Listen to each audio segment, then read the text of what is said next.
Kalau untuk persentasenya kita belajarnya itu baru 1 bulan ya Kak. Jadi untuk mau dibilang 100% juga belum. 80% mungkin baru menuju ke 80%, mungkin baru sekitar 50% seperti itu. Oke, itu setiap hari kah dilatihnya seperti itu? Setiap hari, jadi kita tuh punya jadwal kayak misalkan dalam seminggu itu public speakingnya seminggu 3 kali. Bahasa Inggrisnya, kalau bahasa Inggris kayaknya seminggu 5 kali. Catwalk class-nya 3-4 kali dalam seminggu. Terus juga Q&A-nya seminggu 3 kali. Jadi kayak pagi, siang, malam, pagi, siang, malam. Seperti itu. Jadi memang sudah terjadwal seperti itu. Kamu pun juga harus disiplin ya. Harus disiplin. Ini alasannya dengan persiapan seperti itu. Itu apakah memang dari tahun ke tahun seperti itu, atau ini dilihat lagi dari apa ya? Dari tahun ini mungkin nanti pemilihannya akan pasti berbeda dengan tahun-tahun sebelumnya, atau semuanya memang sama dari yayasan sudah dijadwal? Semua udah dijadwal dan semua juga sesuai kebutuhan dari pesertanya.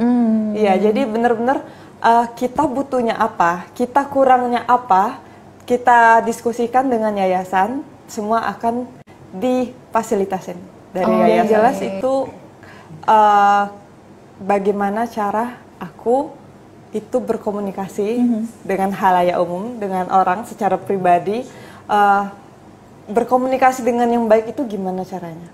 Jadi kalau 7 tahun sebelumnya itu aku ikut Bujangga di Sempalawang, itu aku benar-benar masih zero, masih nol, yang belum tahu kalau ketemu sama panitia, sama media gimana, ketemu sama panitia di backstage gimana, semuanya aku tuh masih kayak sama rata kayak gitu, sama rata. Untuk sekarang pun kita sebenarnya untuk berkomunikasinya harusnya secara rata juga ya, nggak harus yang memandang kalau orangnya hebat gitu kita harus halo kayak gitu. Tapi kalau sama kru-kru biasanya enggak. Nah kalau dulu itu aku tuh bener-bener yang diem, aku nggak tahu mau ngapain. Kalau sekarang tuh beriring berjalannya waktu ya Kak, dari ikut Bujangga di Sempalawang, Putri Sriwijaya, pageant-pageant nasional, sampai ke Miss Mega Bintang Indonesia, itu aku diajarkan bagaimana memiliki karakter yang baik, karakter yang santun, sopan santun itu bener-bener learning by doing. Jadi kita itu bisa memilih kita mau bertumbuh itu menjadi seperti apa, di lingkungan yang seperti apa, karena itu pilihan kita. Jadi untungnya aku itu dilahirkan dari sosok ibu guru. Ibu aku kan seorang guru yang mana sangat mementingkan kepribadian dan juga pendidikan. Nah, jadi dari situ aku, walaupun aku sukanya di dunia entertainment, aku juga mementingkan pendidikan. Nah, jadi dari aku yang 7 tahun dahulu, aku belum tahu berkomunikasi dengan cara yang baik gimana. Aku juga belum tahu bagaimana caranya untuk menyalurkan hobi-hobi aku itu seperti apa.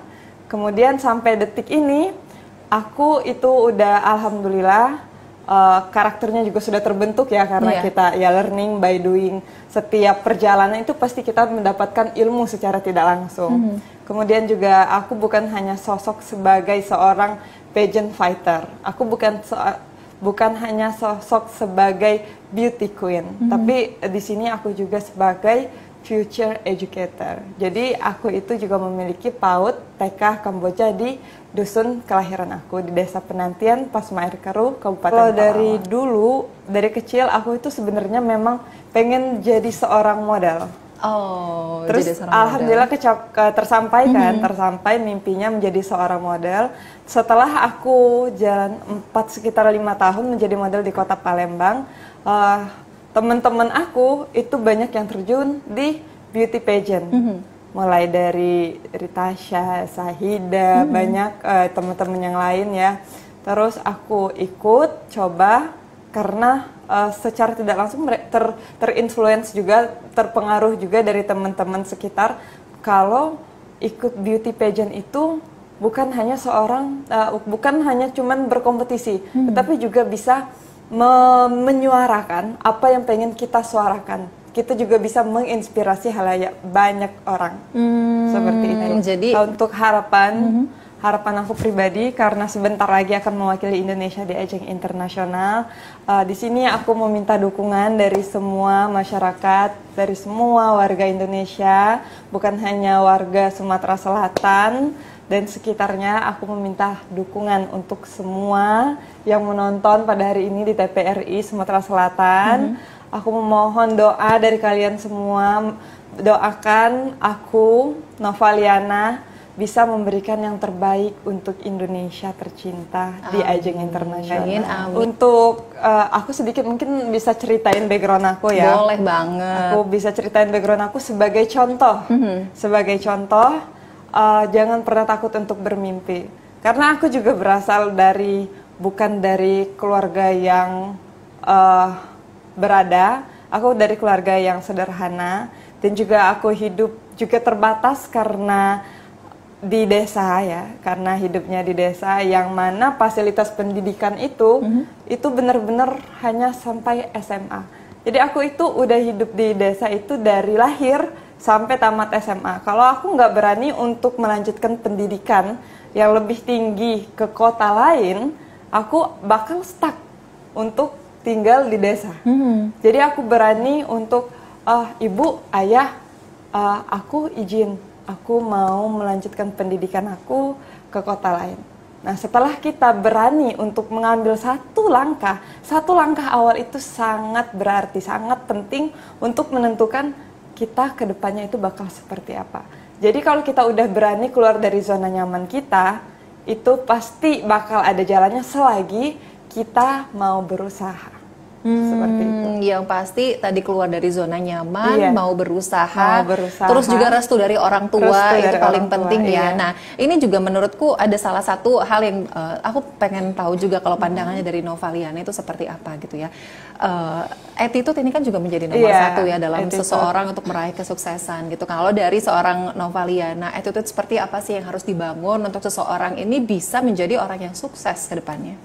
Untuk kita kan berbicara mengenai attitude, di mana kita tinggal juga di Indonesia yang banyak banget perbedaan budaya, agama, ras. Jadi itu sangat penting untuk kita tuh memiliki rasa empati, toleransi yang tinggi, dan menghargai satu sama lain. Itu kunci utamanya, karena kita itu bukan hanya berpikir kalau A ini benar, maka semua orang itu harus melalui proses seperti A. Tetapi juga bisa jadi B, bisa jadi C yang juga bisa menuju jalan kesuksesan itu. Jadi kita itu yang pertama itu benar-benar harus mentoleransi, harus menghargai sama mentoleransi ya. Terus juga kita harus respect itu yang paling penting. Oke, yang pasti jadi toleransi, jiwa toleransi kita harus tinggi dan kita harus respect terhadap setiap orang yang kita temui. Setiap gitu keputusan kan, ya. orang mau menuju kesuksesan dia itu mau di jalan yang seperti apa, ya semua proses orang itu nggak bisa kita samaratakan. Oke, wow, luar biasa, nggak terasa ini kita sudah di penghujung segmen perjumpaan kita bersama Novaliana. Terakhir sebelum menutup perbincangan kita hari ini, mungkin ada pesan-pesan dan juga sekali lagi mungkin untuk meminta dukungannya dari masyarakat di Sumatera Selatan, silahkan. Halo wong kita galo, mang cek bice, halo jeme kita galo, halo jemo kita galo, pokoknya kita sebut semua ya di sini. Kita sebut semua karena aku sangat butuh dukungan dari kalian. Aku meminta doa dari semua masyarakat Sumatera Selatan untuk memberikan dukungan beserta doa untuk saya, Novaliana, sebagai Miss Mega Bintang Indonesia yang akan mewakili Miss Grand Internasional. Oke, boleh sebelum menutup juga opening number sedikit memperkenalkan sebagai Miss Mega Bintang Indonesia. Silakan. Sambil duduk aja nggak apa-apa ya, nggak berdiri ya. Novaliana, Miss Grand Indonesia. Wow.